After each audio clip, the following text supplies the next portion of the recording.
गुरुर्विष्णु गुरुर्देवो महेश्वर गुरुर्साक्षात् परब्रह्म तस्मै श्री गुरुवे नमः।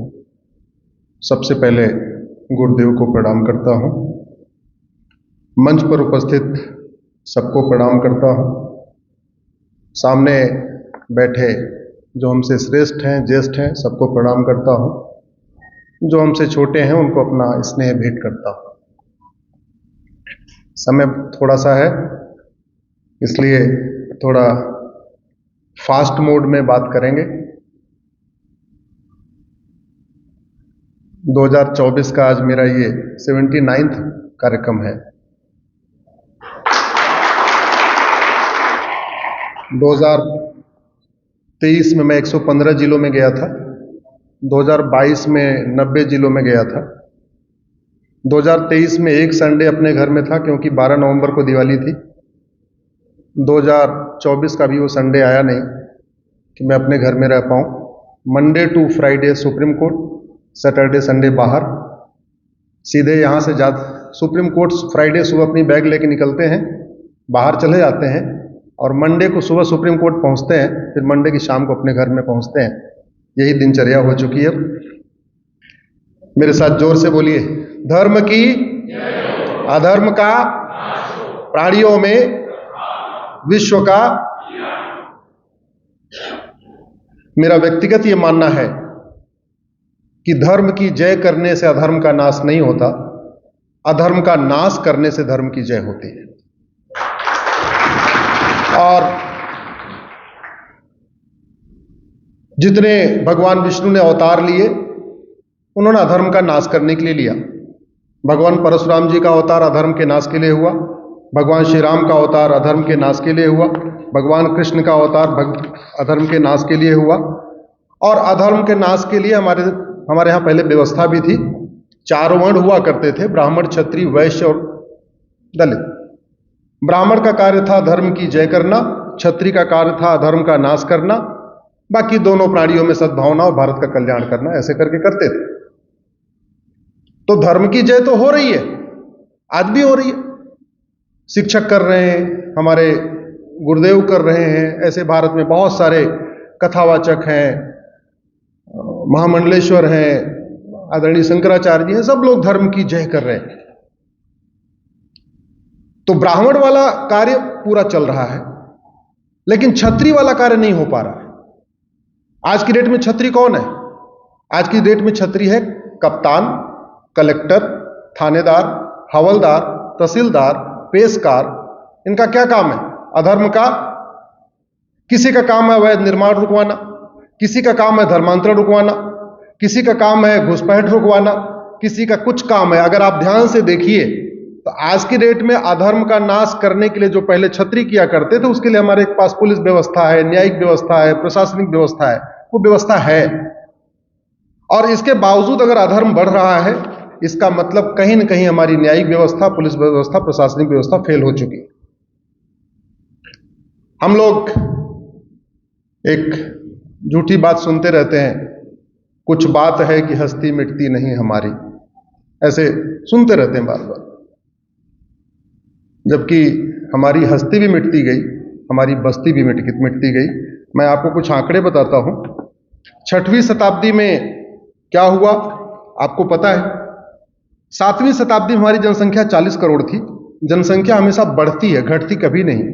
लेकिन 8वीं शताब्दी में हमारी जनसंख्या 39 करोड़ हो गई, 39 करोड़ हो गई, एक करोड़ कम हो गई। 9वीं शताब्दी में हमारी जनसंख्या 38 करोड़ हो गई, फिर 1 करोड़ कम हो गई। 10वीं शताब्दी में महमूद गजनी आता है, भारत की जनसंख्या 36 करोड़ हो जाती है। जनसंख्या घटने का मतलब लगातार भारत कट रहा है, भारत बढ़ रहा है।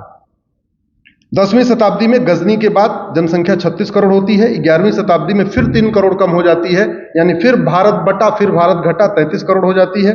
12वीं शताब्दी में गोरी आता है, भारत की जनसंख्या 28 करोड़ हो जाती है, यानी 33 करोड़ से 28 करोड़, इसका मतलब 5 करोड़ कम हो जाती है।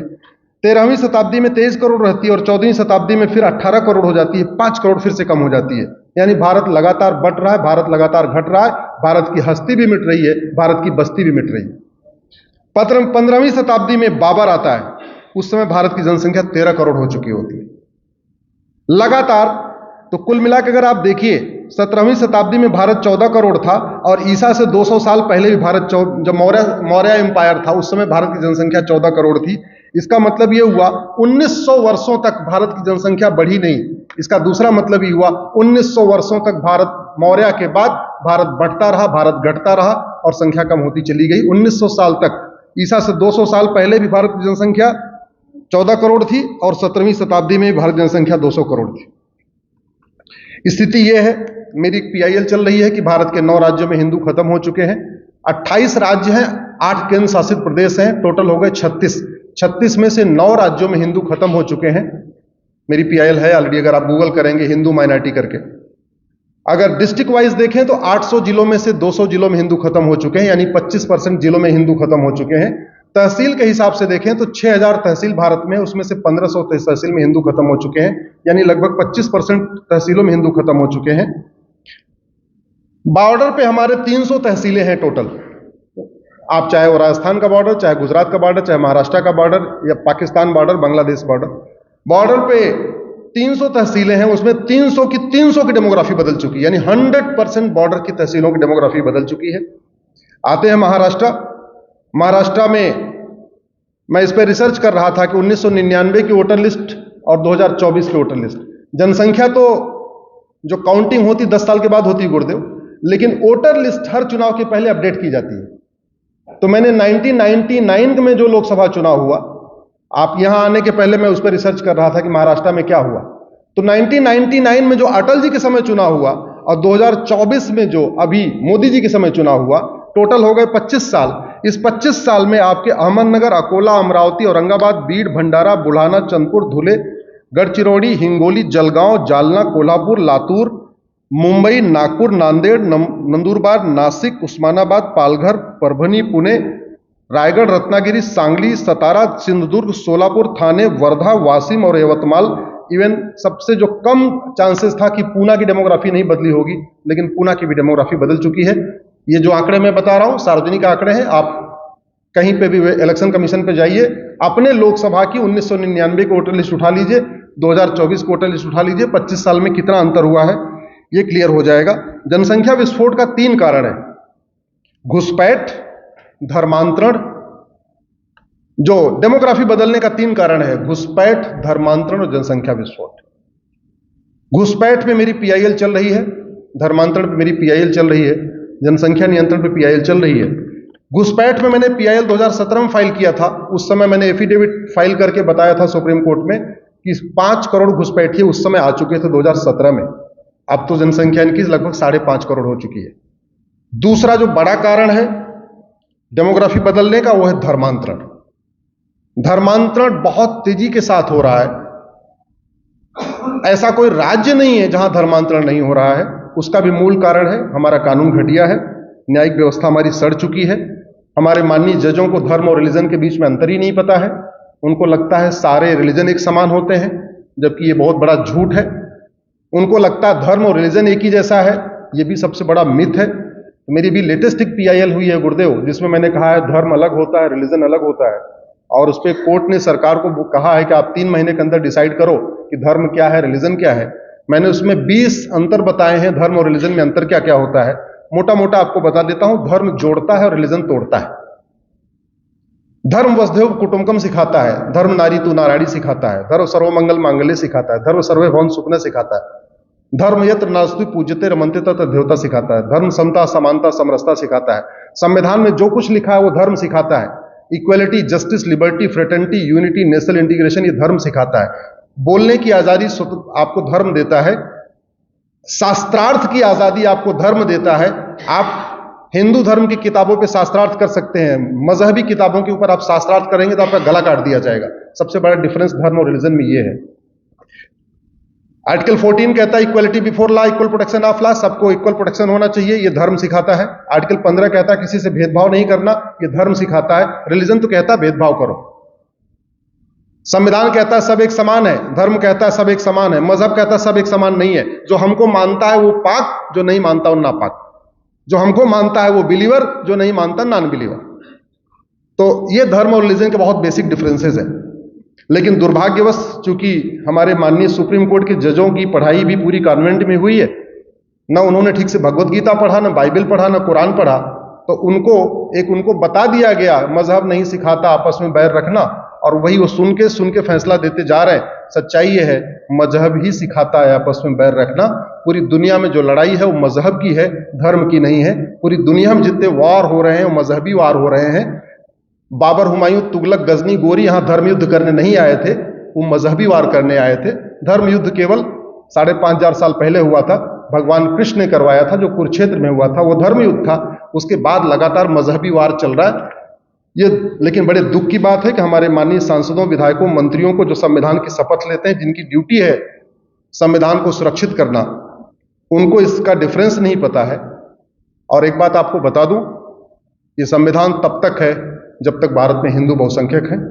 भारत में डेमोक्रेसी तब तक है जब तक भारत में हिंदू बहुसंख्यक हैं। सबको सोचने की, बोलने की, खाने की, पीने की, मेकअप करने की, कपड़ा पहनने की आजादी तब तक है जब तक भारत में हिंदू बहुसंख्यक है। आपको पूर्ण जो स्वतंत्रता है मानव मात्र को मिलनी चाहिए, वो तब तक है जब तक हिंदू बहुसंख्यक है।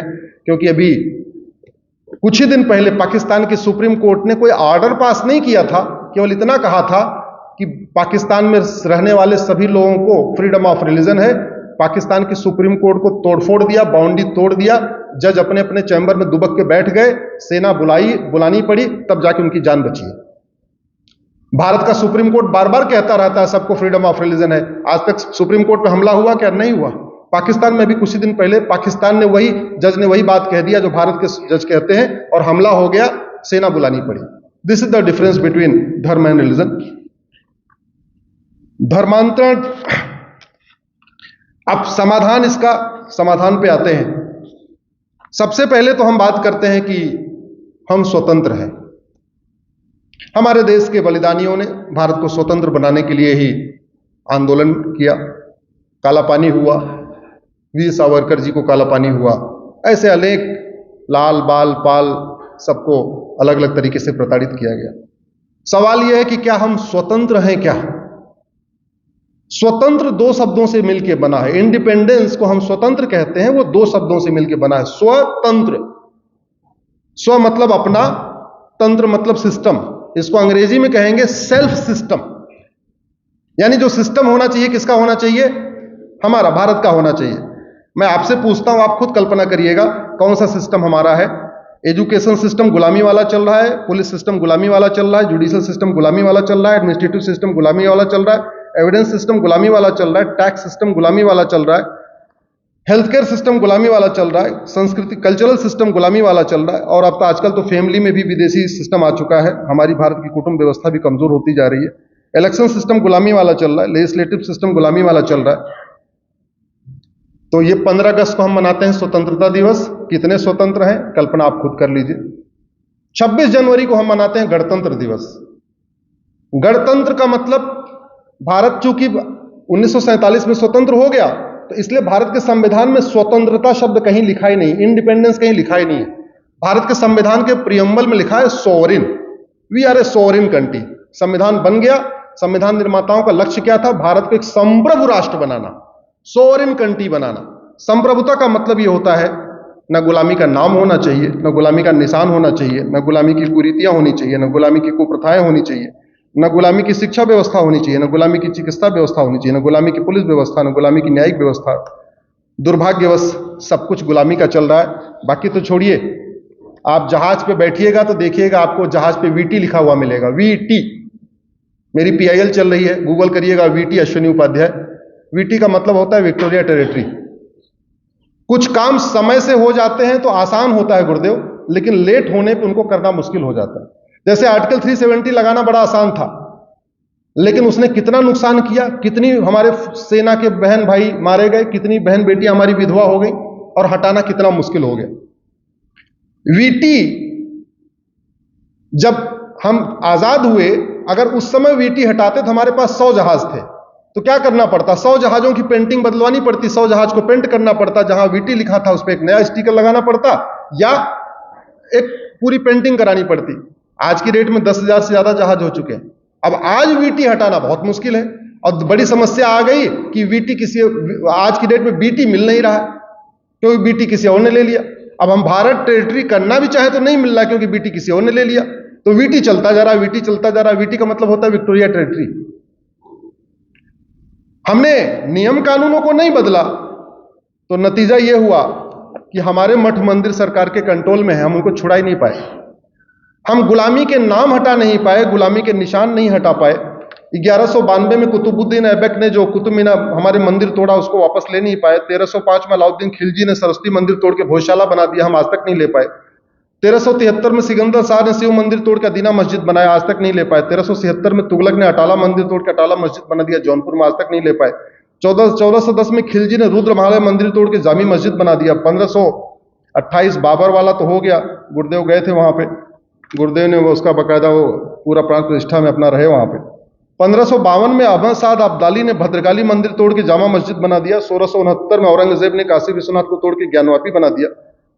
1670 में औरंगजेब ने मथुरा का ईदगाह बना दिया। 1900 इस तरीके से बनते चले गए। और लेने में टाइम क्यों लग रहा है? क्योंकि हमारी न्यायिक व्यवस्था सड़ी हुई है। हम लेने में टाइम इसलिए लग रहा है कि झूठ बोलना गंभीर अपराध नहीं है, झूठा एफिडेविट गंभीर अपराध नहीं है, झूठी गवाही गंभीर अपराध नहीं है, झूठा बयान देना गंभीर अपराध नहीं है। तो मुकदमा लंबा लंबा चलता जा रहा है, लंबा लंबा चलता जा रहा है। उसका मूल कारण है कि हमारी न्यायिक व्यवस्था फास्ट नहीं है। और न्यायिक व्यवस्था कितनी स्लो है उसका दुष्परिणाम यह हो रहा है कि कानून का खौफ नहीं पैदा हो पा रहा। उदाहरण के लिए 1991-92 में अजमेर में 1500 बहन बेटियों का बलात्कार हुआ था। और जानते हैं ये बलात्कार क्यों हुआ था? 1990 में गुरुदेव जब ढांचा गिरा, उस ढांचे के बदला लेने के लिए अजमेर में 1500 बहन बेटियों को फंसाया उन्होंने। और 1500 में कौन थी? फर्स्ट में ब्राह्मण की बेटियां थी, क्षत्रिय की बेटियां थी, मारवाड़ी बेटियां थी, माहेश्वरी समाज की बेटियां थी, अग्रवाल समाज की बेटियां। 1500। बदला क्या लेना था? 1990 में बाबरी मस्जिद गिरी है, उससे बदला लेने के लिए उन्होंने वहां पे 90 में काम शुरू किया और 92 आते आते 1500 लड़कियों को उन्होंने फंसा लिया, ट्रैप कर लिया। सजा कब हो रही है? 2024 में, 34 साल के बाद। और सजा क्या हुई है? सिंपल आजीवन कारावास। न किसी की 100% संपत्ति जब्त हुई, न फांसी हुई, न किसी को नागरिकता खत्म हुई, कुछ नहीं हुआ, सिंपल हुआ। कानून महाघटिया है, इसलिए 1984 में सिख नरसंहार करने वालों को आज तक सजा नहीं हुई। कानून महाघटिया है, इसलिए 1990 में कश्मीर में नरसंहार करने वालों को आज तक सजा नहीं हुई। 1993 में बम ब्लास्ट करने में एक व्यक्ति को फांसी हुई, बाकी जो यहां के मददगार थे सफेद पोस्ट, क्या उनको सजा हुई? क्या बिल्कुल नहीं हुई। कानून महाघटिया है, इसलिए स्वामी श्रद्धानंद जी से लेके स्वामी लक्ष्मणानंद जी तक हजारों हमारे साधु संतों की हत्या हो गई जो कन्वर्जन के खिलाफ काम कर रहे थे। और आज तक किसी भी हत्यारे को न फांसी हुई, न उसकी 100% संपत्ति जब्त हुई, न उसकी नागरिकता खत्म हुई है। लक्ष्मणानंद जी को तो इस तरीके से ब्रूटल तरीके से मारा था उड़ीसा में, पहले गोली मारी, उसके बाद कुल्हाड़ी से टुकड़े टुकड़े कर दिए। कानून महाघटिया है, इसलिए पिछले हर साल हजारों की संख्या में जिहादी हत्याएं हो जा रही हैं। जो लोग धर्मांतरण रोकने की कोशिश करते हैं, घुसपैठ रोकने की कोशिश करते हैं। राजू की हत्या हुई, कृष्णा, शिवम, बादल, नीलेश, कमलेश, गंगाराम, डॉक्टर नारंग, रतनलाल, अभिजीत, रामलिंगम, रिंकू शर्मा, ध्रुव त्यागी, चंदन गुप्ता, बंधु प्रकाश, रचित जाट, आद्या, अमृता, भावना, अभिलाषा, वीना, दीपा, छवि, दृष्टि, इशिका, एकता, लक्षिता, रिया, नीना, कनिषा, हर्षिता, प्रियंका रेड्डी, अंकित शर्मा, दिलवर नेगी, हिना तलरेजा, ट्विंकल शर्मा, किशन भरवाड़, अंकित सक्सेना, कमलेश तिवारी, निकिता राजपूत, कन्हैया लाल, उमेश कोले, नेहा, साक्षी, उर्वी, मानसी, रूबी, ममता, रविता, अंजलि, निधि, अदिति। हर साल हजारों हिंदू बेटों की हत्या हो रही है, हजारों बहन बेटियों की हत्या हो रही है। कुछ के 20 टुकड़े करके हो रहे हैं, कुछ के 25 टुकड़े करके हो रहे हैं, कुछ के 50 टुकड़े करके हो रहे हैं। क्यों हो रहे हैं? क्योंकि कानून का खौफ नहीं है। सठे साठ्यम समाचरे सिद्धांत हमने अपनाया नहीं। भगवान श्री राम का भय बीन होए न सिद्धांत हमने अपनाया नहीं। नतीजा यह है कि लगातार हत्याएं भी हो रही हैं, धर्मांतरण भी हो रहा है, घुसपैठ भी हो रही है। जो मैंने लेटेस्ट पीआईएल फाइल किया, जिसका फ्राइडे को ही कोर्ट ने सरकार को बोला है, आर्टिकल 25 कहता है, क्या हुआ गुरुदेव कि बहुत सारे हमारे शब्दों के लिए अंग्रेजी में शब्द नहीं है। जैसे धर्म के लिए अंग्रेजी में कोई शब्द नहीं है, कर्म के लिए अंग्रेजी में कोई शब्द नहीं है, ब्रह्म के लिए अंग्रेजी में कोई शब्द नहीं है, योग के लिए अंग्रेजी में कोई शब्द नहीं, ऐसे अनेकों शब्द है। जैसे हम कहते हैं गृहिणी, यहां बहुत सारी गृहिणी बैठी हुई है, गृहिणी मतलब गृह, घर, ऋणी, जिसका पूरा घर ऋणी हो उसको क्या कहते हैं? जोर से बोलिए जरा। अब गृहिणी का अंग्रेजी बताइए क्या होगा? हाउसवाइफ। अगर हाउसवाइफ है तो फिर ऑफिस वाइफ। हमारे बहुत सारे शब्दों का भाव ही नहीं है, आपके पास अंग्रेजी में शब्द ही नहीं है, और उसका कारण है वहां 26 अल्फाबेट है, टोटल 10 लाख शब्द हैं। हमारे पास 52 अल्फाबेट है, क ख ग घ से लेकर लास्ट तक। हमारे पास 10 गुना शब्द है, इसलिए हमारे पास चाची भी है, मामी भी है, मौसी भी है, बुआ भी है, ताई भी है। और उधर क्या है? हमारे पास चाचा, मामा, मौसा, बुआ, फूफा सब है। उधर क्या है? ये प्रॉब्लम हुई। संविधान बनाते समय यही दिक्कत हो गई। संविधान बनाते समय हम लोग क्या करते हैं? अपनी मातृभाषा में सोचते हैं। संविधान निर्माता सोच रहे थे हिंदी में, संविधान बन रहा था अंग्रेजी में, अंग्रेजी में वो शब्द नहीं था, तो इससे पूरी मिक्सिंग हो गई। धर्म के लिए अंग्रेजी में कोई शब्द नहीं है, तो उन्होंने क्या यूज किया? रिलीजन यूज कर लिया। जबकि धर्म और रिलीजन में मैंने कहा ना, जमीन आसमान का अंतर, तो अंतर है। मैंने पीआईएल फाइल किया कि सबसे पहले आर्टिकल 25 कहता फ्रीडम ऑफ रिलीजन, तो पहले आप धर्म और रिलीजन में डिफाइन कर दीजिए धर्म और रिलीजन क्या है। माननीय जजों के मिस इंटरप्रिटेशन के कारण नुकसान क्या हो रहा है गुरुदेव, कि आर्टिकल 27 यह कहता है कि आप रिलीजियस कामों के लिए पैसा नहीं खर्च करेंगे, सरकार खर्च नहीं करेगी, और सरकार को लगता है धार्मिक कार्यों के लिए नहीं खर्च करेगी, जबकि धर्म और रिलीजन अलग अलग है। आर्टिकल 28 कहता है कि रिलीजियस किताब नहीं पढ़ानी है, और उसके चक्कर में भगवत गीता को रिलीजियस किताब मान लिया। भगवत गीता धार्मिक ग्रंथ है, बाइबल कुरान रिलीजियस बुक है। आर्टिकल 28 कहता है रिलीजियस किताब मत पढ़ाना, तो यानी बाइबल कुरान मत पढ़ाना। लेकिन धर्म और रिलीजन में अंतर नहीं पता, इसलिए उन्होंने क्या कर लिया? ऐसे ही एक कानून बनाया, पूजा स्थल कानून। पूजा और प्रार्थना में अंतर होता है। प्लेस ऑफ वर्शिप और प्लेस ऑफ प्रेयर में अंतर होता है। मंदिर प्लेस ऑफ वर्शिप है, पूजा स्थल है, और मस्जिद और चर्च क्या है? Place of prayer. Place of prayer कभी भी बदला जा सकता है। आपके एयरपोर्ट पे जाइए, प्रेयर रूम मिलेगा आपको। आज वो प्रेयर रूम है, कल को वो गोडाउन बन जाएगा, परसों वहां पे रिसेप्शनिस्ट बैठेगा, नर्सों वहां पे हो सकता है कि पायलट का ऑफिस बना दे। That is the place of prayer, प्रार्थना स्थल। और मंदिर प्लेस ऑफ प्रेयर नहीं है, वो पूजा स्थल है। पूजा स्थल वो होता है जहां आप बैठे हो, वहीं भोग लगाते हो, वहीं ध्यान करते हो, जो कुछ कहना सुनना है वहीं कहते हो, आपको ध्यान कहीं और नहीं लगाना। इसको कहते हैं, इसीलिए once a temple always a temple. एक बार प्राण प्रतिष्ठा हो गई तो आपका मंदिर हमेशा के लिए हो जाएगा, जब तक आप वहां विसर्जन नहीं करेंगे। एक प्लेस ऑफ वर्शिप एक्ट कानून बना है, उसको हमने सुप्रीम कोर्ट में चैलेंज किया हुआ है। उसमें हमने मेन दलील यही दिया है कि नाम रखा बड़े चालाकी के साथ प्लेस ऑफ वर्शिप एक्ट, और काम क्या है? बाबर, हुमायूं, तुगलक, गजनी, गोरी के इल्लीगल काम को लीगलाइज करना।